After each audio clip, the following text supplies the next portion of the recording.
जमहूरियत में इस तरह मीडिया पर पाबंदी नहीं लगती।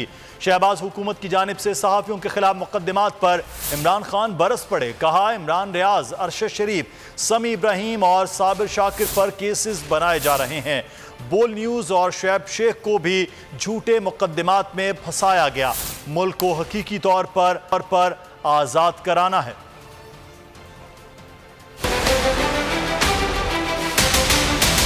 किसी जमहूरियत के अंदर इस तरह मीडिया के ऊपर पाबंदियां नहीं लगती। वो सहाफी जो मुहिब्बे वतन पाकिस्तानी समझे जाते हैं, उनके ऊपर केसेस किए जा रहे हैं। इमरान रियाज खान पे, अरशद शरीफ पे, समी इब्राहिम पे, साबिर शाकिर पे।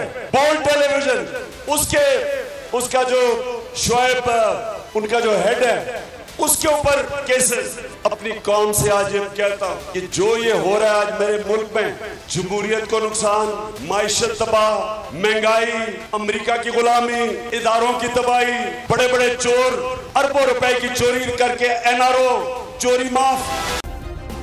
सब्सक्राइब करें और बेल दबाएं ताकि कोई खबर रह न जाए।